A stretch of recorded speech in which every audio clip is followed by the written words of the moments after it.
Hello and welcome to Daily News Simplified, the what, why and how of newspaper analysis from the perspective of civil services examination.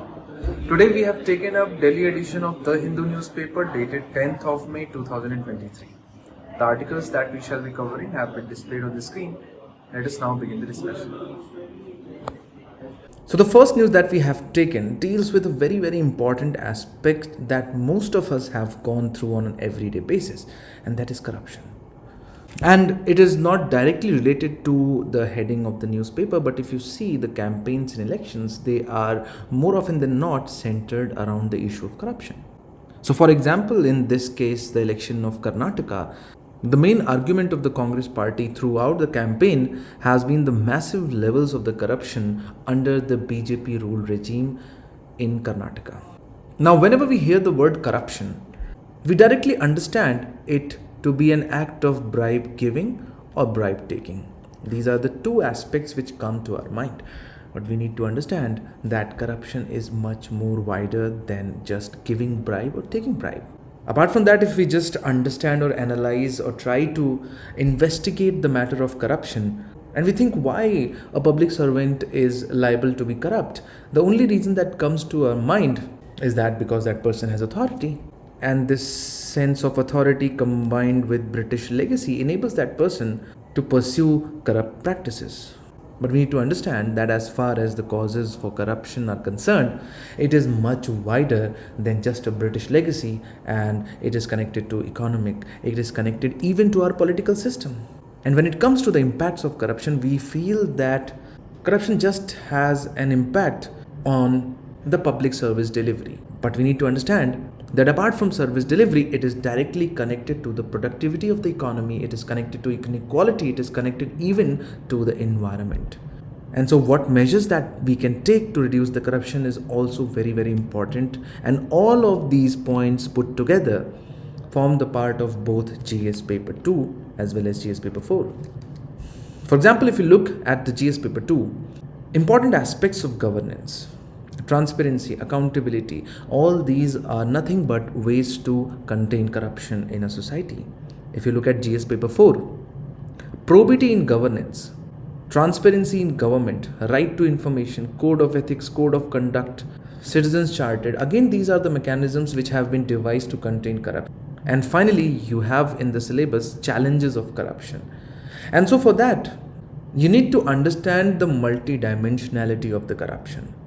And so in this discussion, which is not totally focused on Indian circumstances, is to throw light on the matter of corruption without going into details of Indian scenario.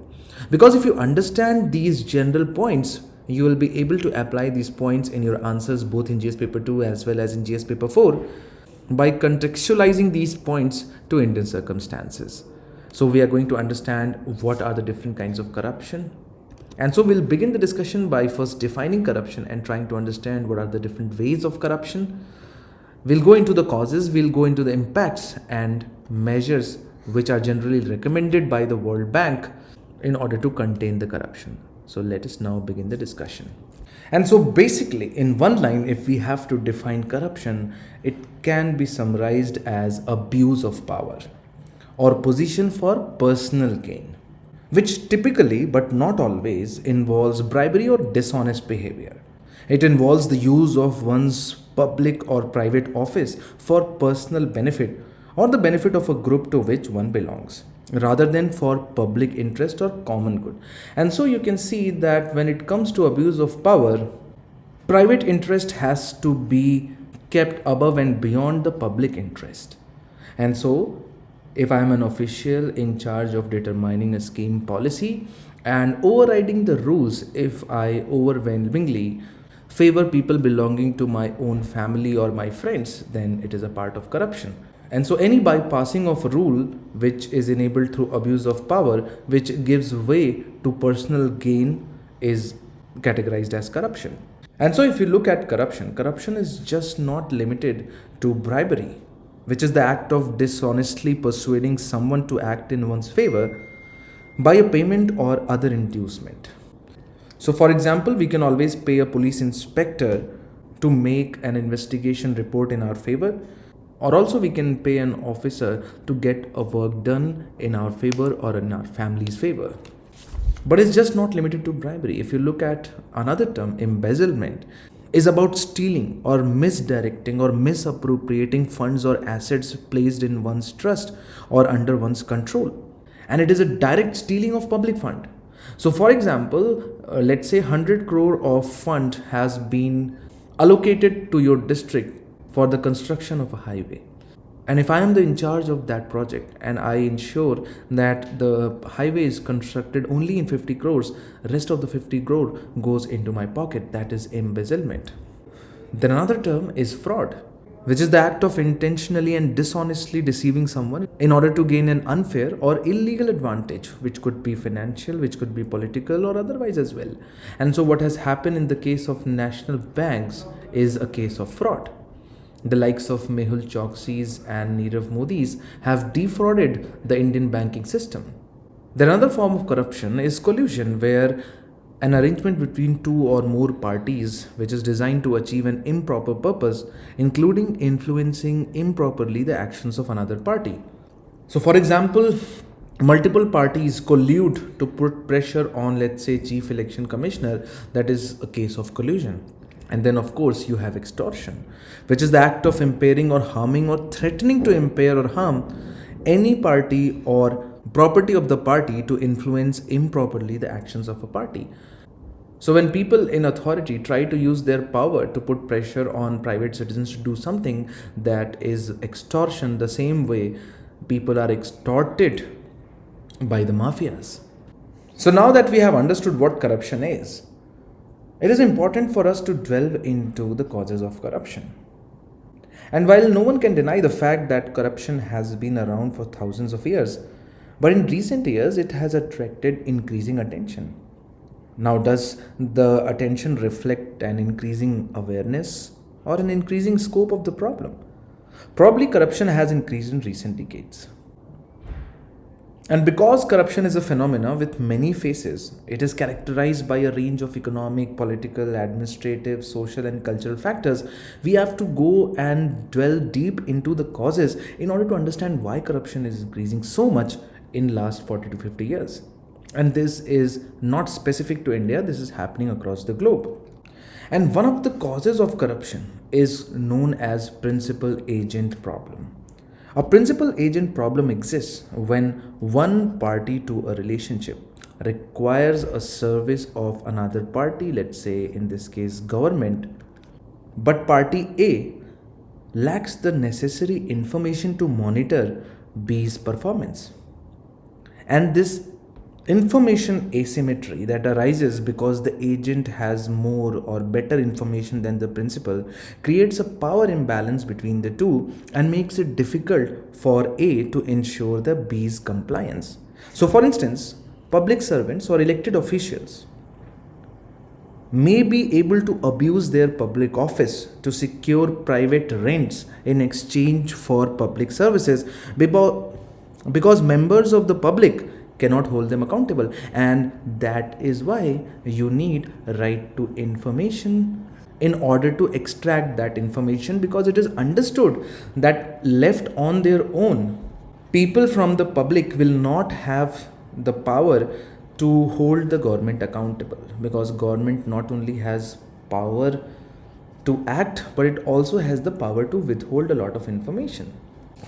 Apart from that, there is a particular confluence or meeting point of state and markets where the corruption emerges. So for example, economic systems where the state is heavily interventionist. For example, in case of India, before 1991, India followed the system of mixed economy. These kinds of systems are extremely prone to corruption, and I think you can understand why. Because the logic is that large involvement of the state in economy, especially where checks and balances and wider accountability mechanisms are lacking, allows individual politicians and bureaucrats to manipulate markets as a means of generating profits.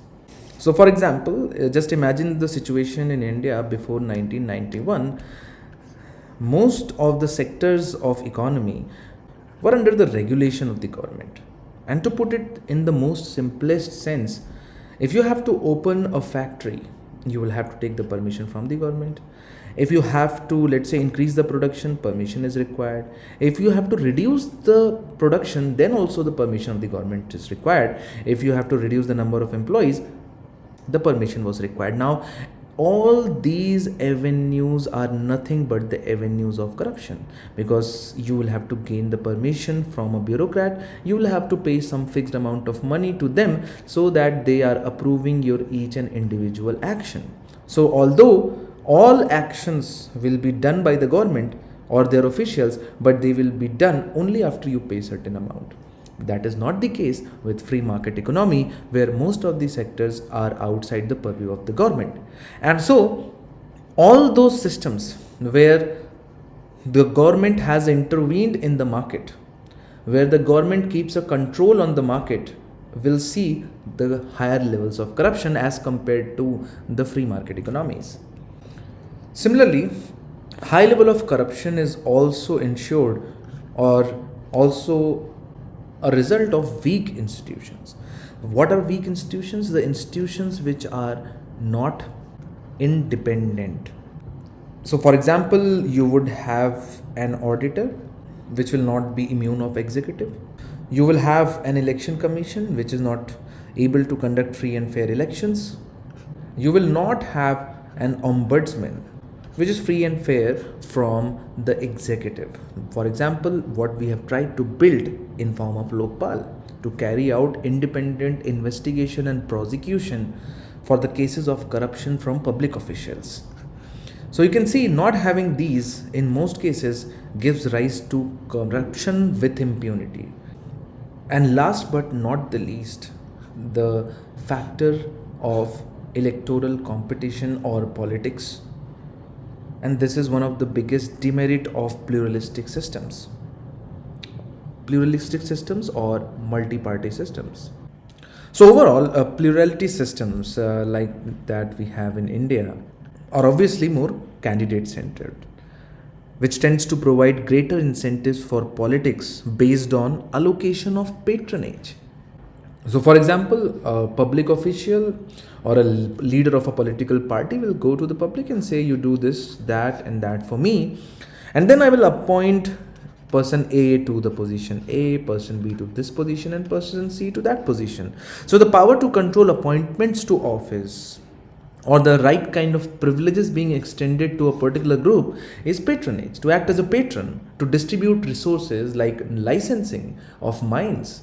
And so these kinds of systems are more prone to electoral malpractices also.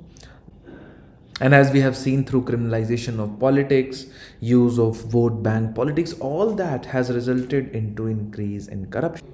And so when you look at the overall impact that corruption in a society or in a state can cause, it can start obviously with the macroeconomic impact. And that is very, very ironical, because corruption need not have just deleterious effect on the growth of the country. In fact, with countries that vary considerably in terms of their governance, are equally able to achieve high levels of sustained growth, because in more than one cases, corruption enables high economic growth, because corruption fuels the black money into the system, and black money gives rise to most of the infrastructure creation in these countries. And so ironically, as governance quality increases, corruption becomes more damaging to economic growth. But it's not macroeconomy, it is microeconomy for which the corruption is extremely damaging, because there is a substantial body of evidence assessing the impact of corruption on firms' profitability. Because remember, you will have to share the profit with the government or its officials. And its impact is also felt on the commercial behavior and choices of individuals and businesses. There is an extreme negative impact on the productivity as well. Because if ultimately the work has to be done through the intervention of the government, through embezzlement, through bribery, through fraud, then why are you going to spend the technology or the money on production? You're just going to use it to bribe the government. Then there is a clear-cut understanding of corruption. Then apart from that, corruption has been directly linked to inequality. Lower income households and businesses pay a higher proportion of their income in bribes than to middle or upper middle class. And as such, bribes are like regressive tax. So when poor have to pay bribes to get their welfare, pension schemes reimbursed, to get their home, Awas Yojana loans reimbursed, it's like a cut being taken by at every step, and it is a taxation just like government taxes them for direct income. But if you are from below poverty line, you are outside the purview of income tax, but then you are inside the purview of bribe, which then obviously leads to the development of perception of a government as corrupt, reduces not just the total level of public investment but also the quality of services. Apart from that, massive levels of corruption in a society develops a trust or legitimacy issues in public institutions. And so there is a large and significant negative correlation between corruption and levels of confidence in public institution. Corruption increases, the level of confidence and trust within the government that is held by public declines.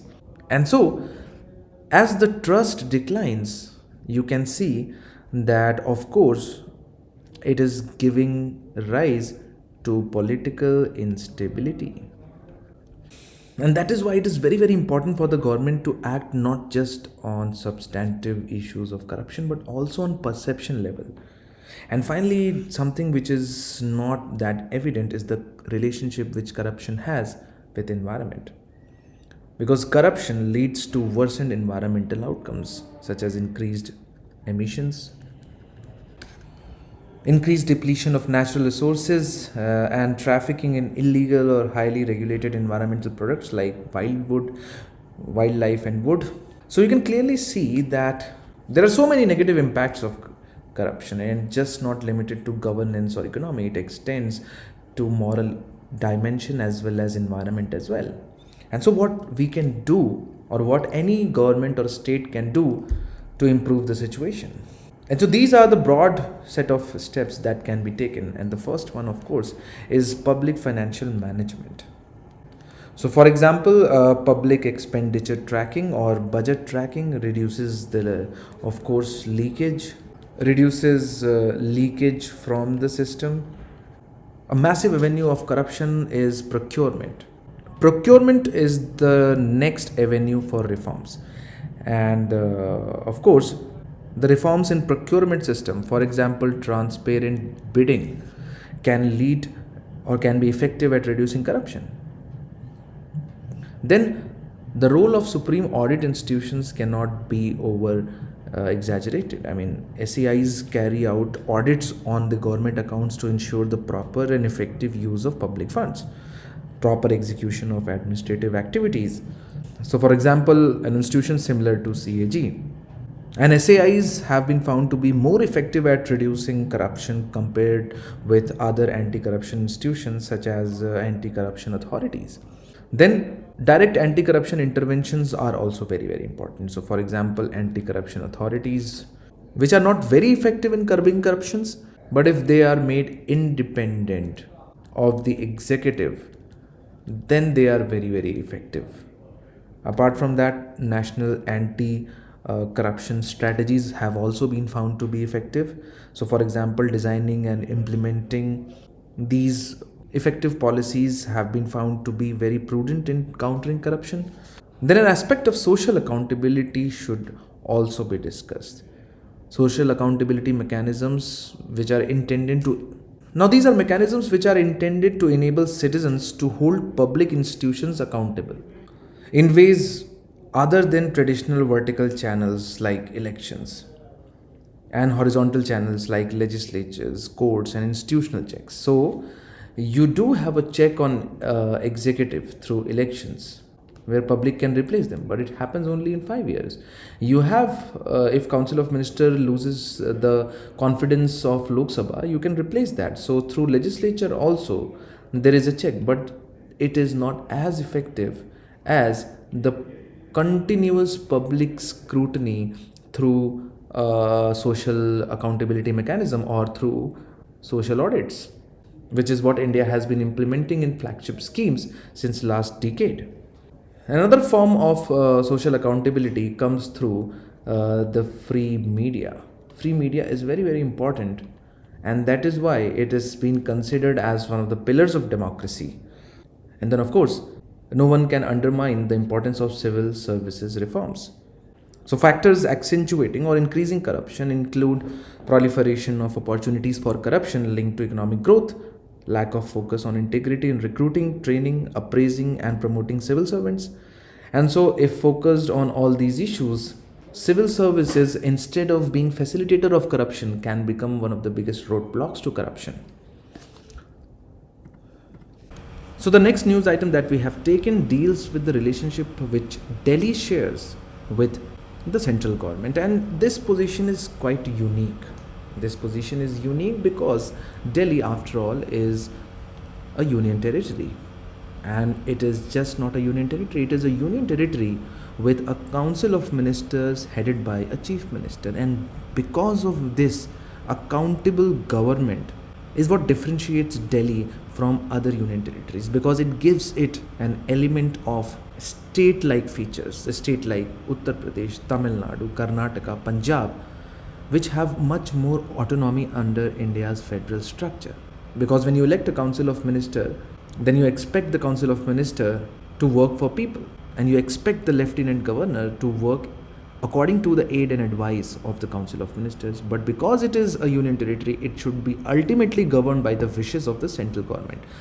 So from the bottom, you have the people electing the council of ministers who should aid and advise the lieutenant governor. But then in this case, you have the central government ultimately deciding what should be done in Delhi, and that is the conflict. So you can see that this particular case is an ongoing sequence of events in the tussle between the state government and the central government, which is reflected in this particular news, which talks about Delhi's lieutenant governor seeks report on Kejriwal's house renovation. And so, in order to understand why there is always a tussle between the Delhi government and the central government, we have to understand first the constitutional development of Delhi, constitutional provision, and what are the issues in it.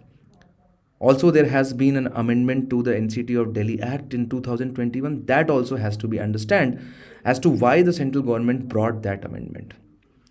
Now, if you're wondering how is it related to your syllabus, in fact, before showing you the syllabus, let's go through this 2018 mains GS paper 2 question, whether the Supreme Court judgment of July 2018 can settle the political tussle between the lieutenant governor and the elected government of Delhi examine. And if you look at the syllabus of GS paper 2, functions and responsibilities of the union and the states, issues and challenges pertaining to federal structure, and devolution of power and finances up to local levels and challenges therein is a part of your syllabus. And how the power is distributed between the center and the state government of Delhi is of course a matter of concern for both union and the state. And so we shall have all this discussion in the ensuing explanation. Let's now begin the discussion. Okay, so Delhi as we know it today has not existed like this in terms of administration since the time of independence. Delhi became a Part C state, you know those categorizations of A, B, C and D, in 1950.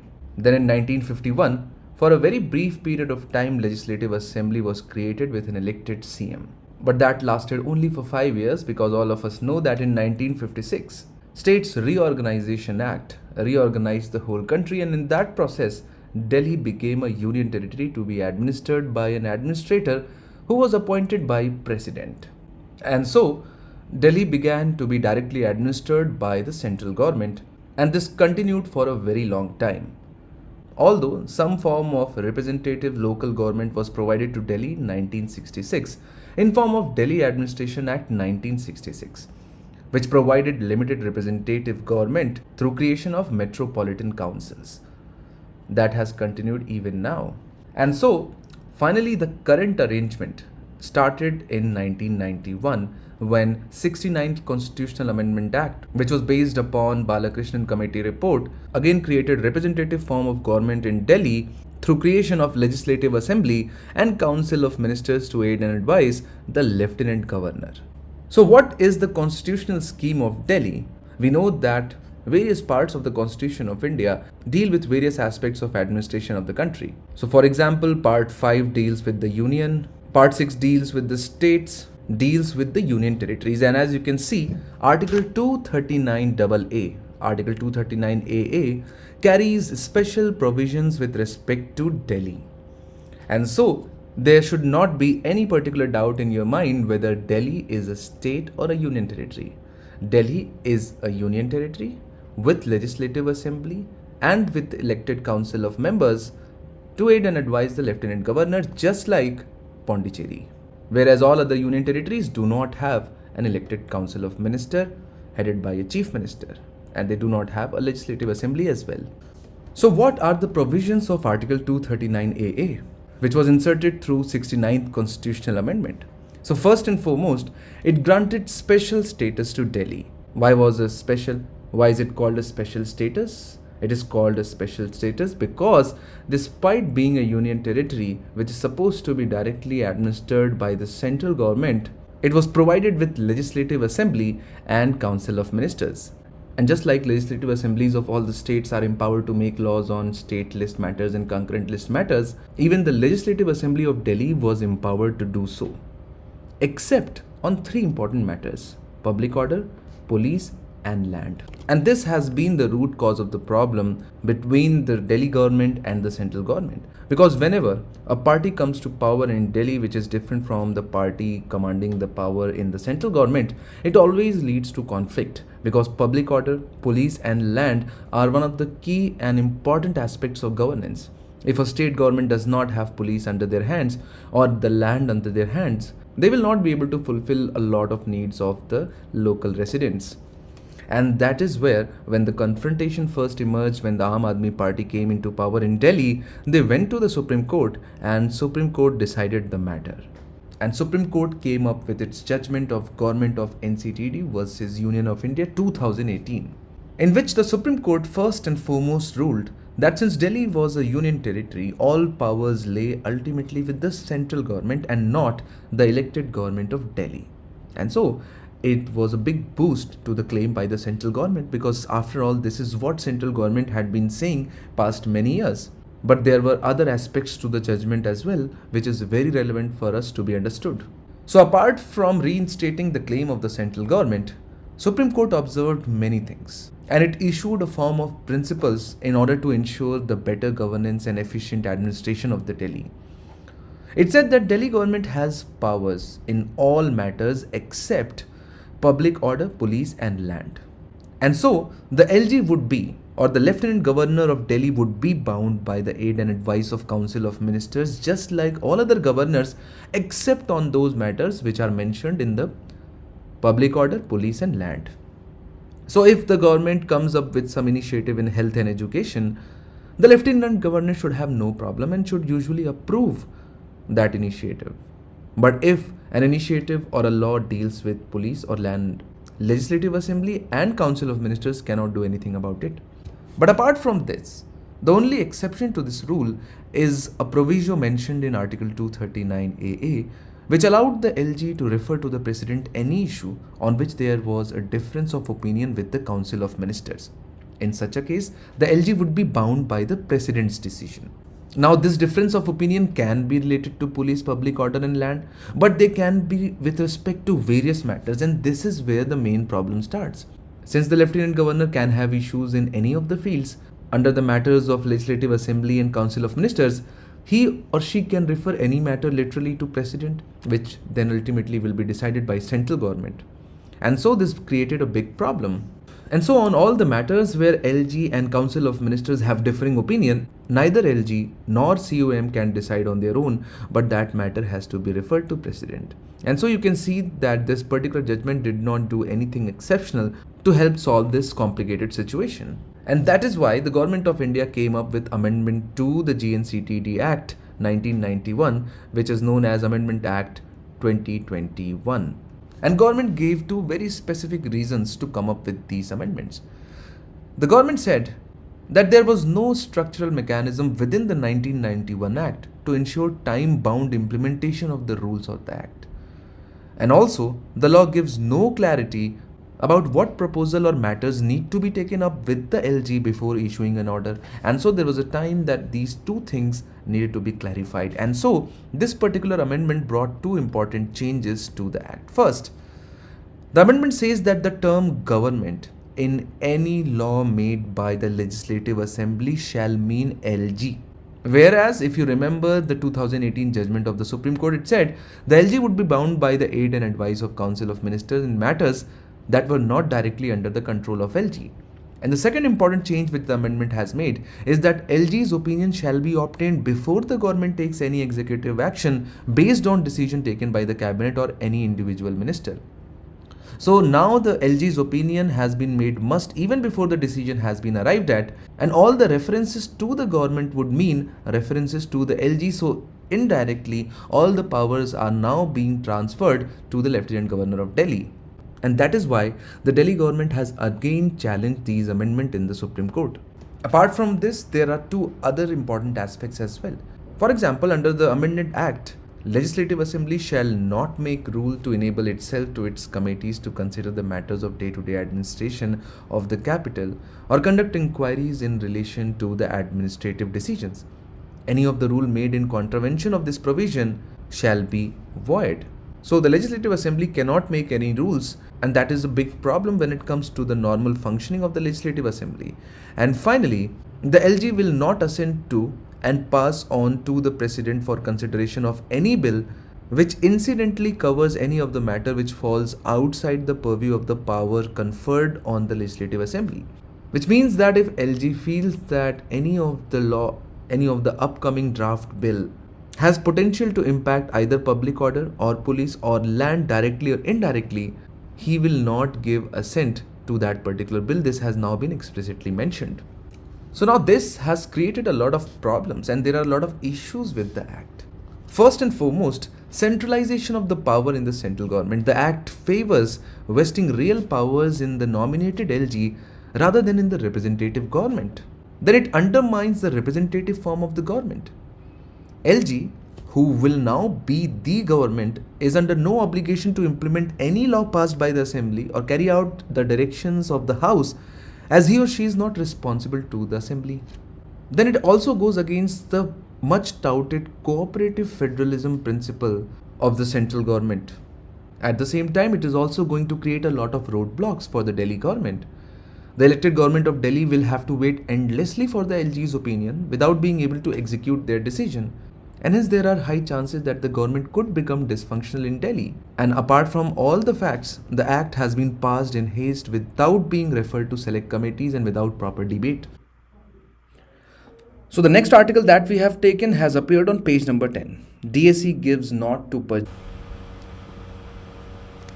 So the next news that we have taken deals with the credit rating agencies. So one of the news article is on your screen.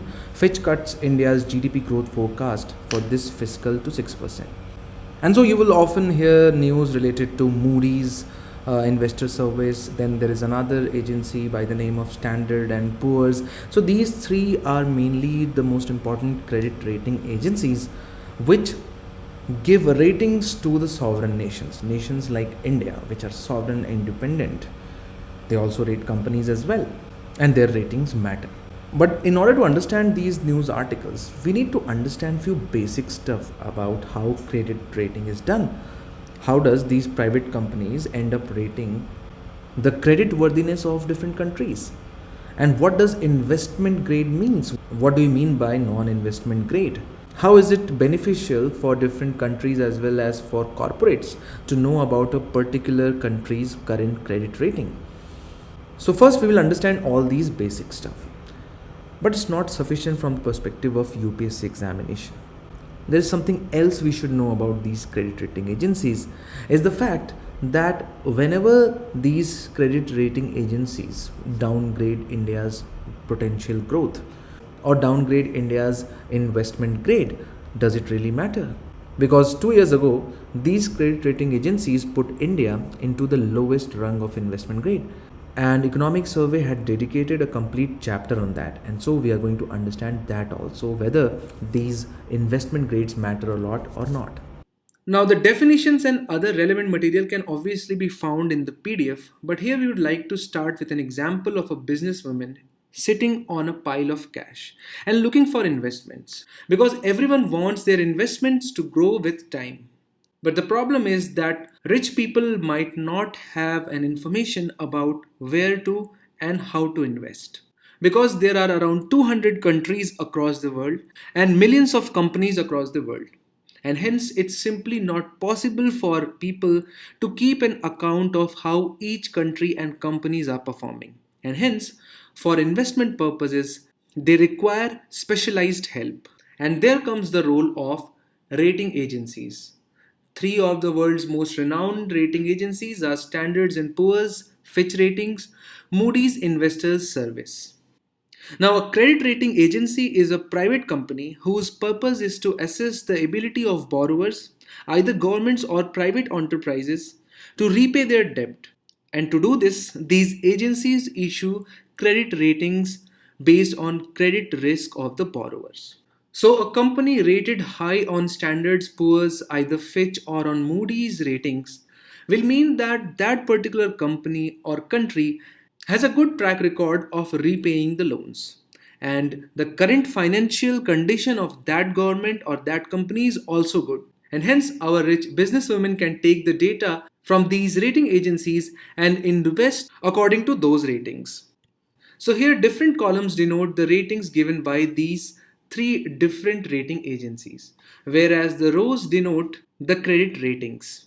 And obviously all the ratings above this dashed line are investment grade, whereas those below are non-investment grade. So you can see that the terminologies used by them are different. So for example, the best performing company across the world will get capital A followed by two double A's by Moody's, whereas it will get triple capital A by Fitch. And similarly, the lowest grade investment of Moody's is C, whereas at Fitch it is D. So overall across the world, the borrowers are categorized into two sections. Now investment grade ratings mean the investment is considered solid by the rating agency and the issuer is likely to honor the terms of repayment. Such investments are typically less competitively priced in comparison to those of non-investment grades. Now, obviously, it makes sense, right? Because speculative grade investments are high risk and therefore offer higher interest rates to reflect the quality of the investments. Higher the risk, higher is the return. But then the chances of losses are also higher. So, who are the people who actually use these credit rating agencies? Now, first and foremost, they are extensively used by institutional and individual investors, just like our businesswomen. They use the credit ratings to assess the risk related to their own investments. Then these ratings are extensively used by debt issuers such as corporations, governments, and municipalities. They use these credit ratings as an independent evaluation of their own credit worthiness and credit risk associated with their own debt issuance. Because if I am releasing a bond, I would want to know that how much credit worthiness I am considered, right? And similarly, the companies issuing these debt bonds also use these credit rating agencies. So you can say that these are used by creditors as well as the borrowers. But if we talk about India's own ratings, how India has fared in past few years.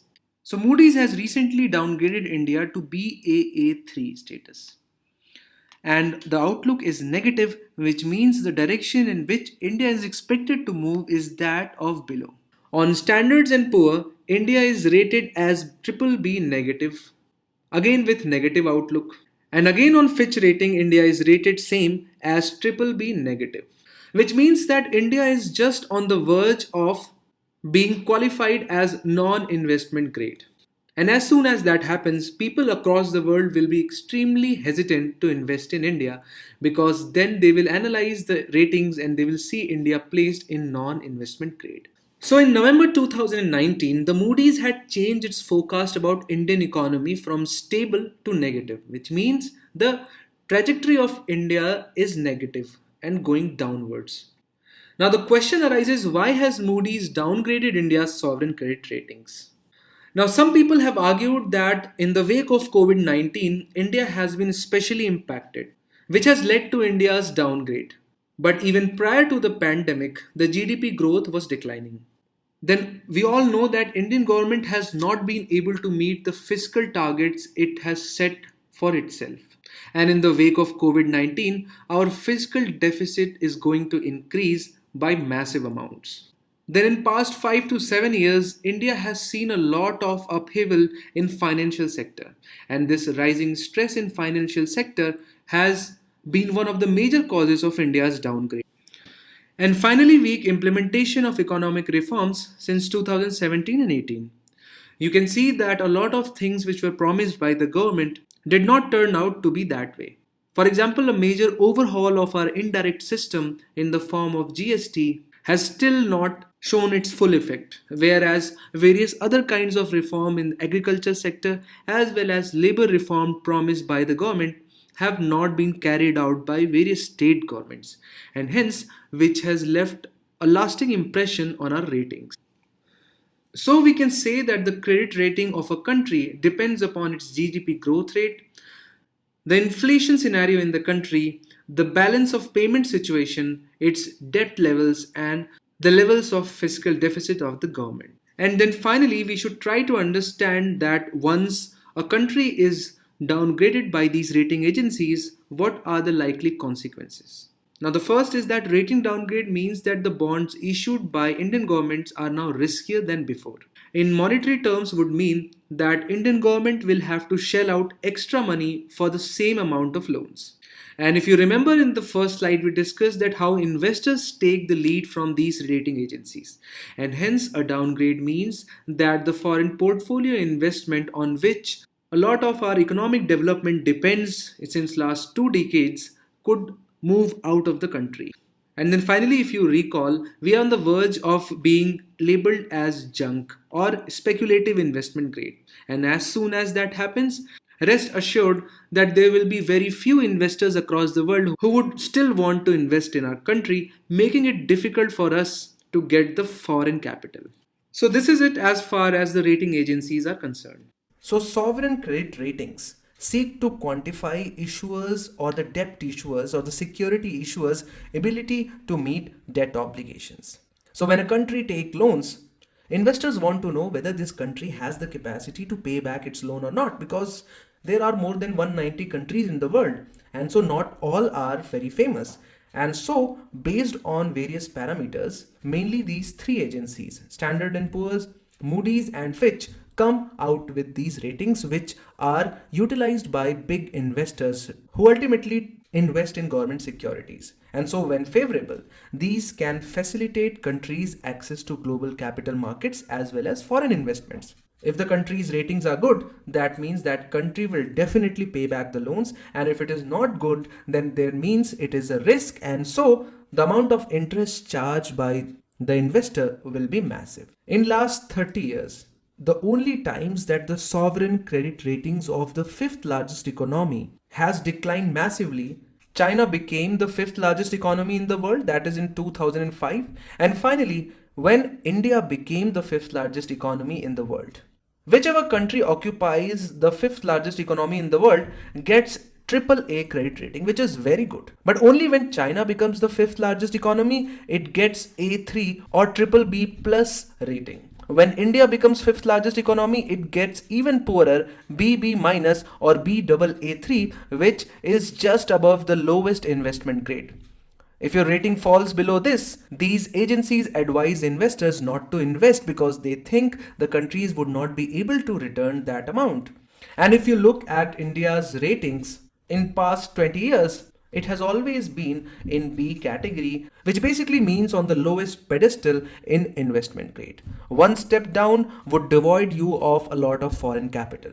So according to the economic survey, this placement of India in the lowest rung of investment grade is unjustified, and the document has some very credible points to support its claim, and these are quite factual. The economic survey says that let us go into the parameters which are utilized to calculate these ratings. We know they are GDP growth rate, the level of inflation in the country, the general government debt, current account balance, sovereign default history, whether the country has defaulted in the past or not. So these are hardcore economic parameters. But there are some other political and social factors also. For example, political stability of the country. So if the country is not politically stable, it doesn't matter whether it is economically sound or not.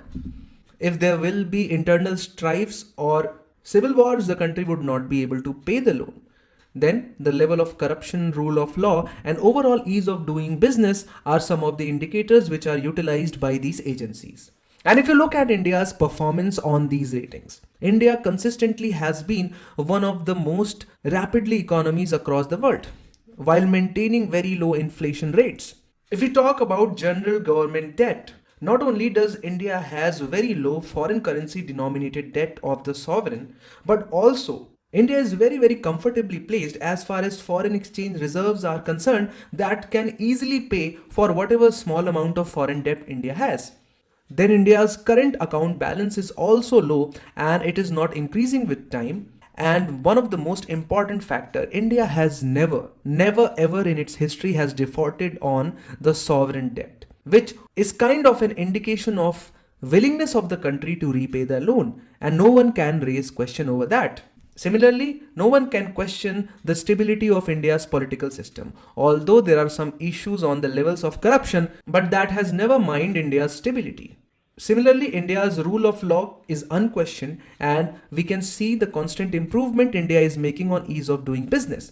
And so that is why economic survey says that despite being ranked very low by these agencies has had no impact on India's Sensex, India's foreign exchange rate, India's yield on government securities, and inflow of foreign investment. In fact, if you look in last 5 to 10 years, India has been one of the highest recipients of the foreign investment for a size of economy that India is. And so the answer to the question, should India's sovereign credit rating worry Indians?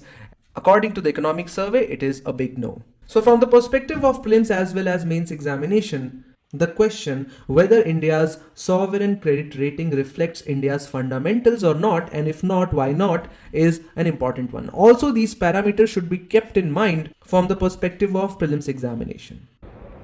This last news has appeared on the national page. Karnataka all set for polling today. Polling from the day of announcement of the polls until the votes are counted leads to the application of model code of conduct. Is a very important mechanisms innovated by the Indian Election Commission to ensure that level playing field is provided to all the parties in any of the elections. And so from the perspective of prelims examination, it is extremely pertinent for us to understand what model code of conduct is and what are the terms and conditions applicable on participants to an election and the state machinery while the model of code of conduct is in effect. So model code of conduct is a set of guidelines which have been issued by Election Commission of India.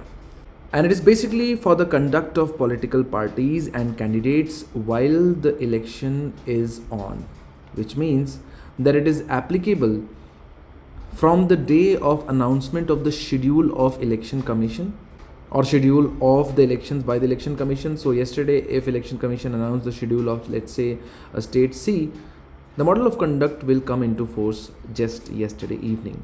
And when the results are declared by the Election Commission, the model of conduct will end.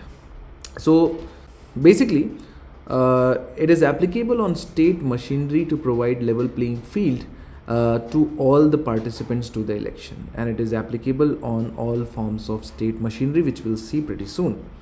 MCC, of course, is not enforceable by law, which means that it has no legal backing. However, certain provisions of MCC may be enforced through invoking corresponding sections of other acts. For example, in some cases, it overlaps with Representation of Peoples Act 1951. In some cases, it overlaps with Indian Penal Code 1860.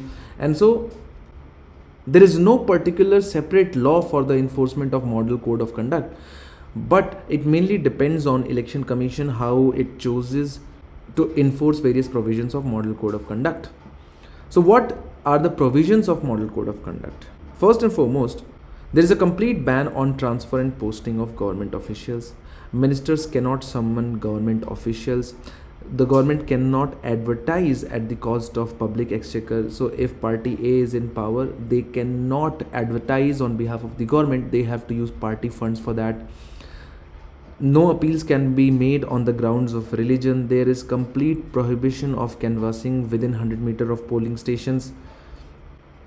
So you can see that if you deploy all these and enforce them literally throughout the election, You can ensure that the party which is in power cannot misuse the provisions of Model Code of Conduct.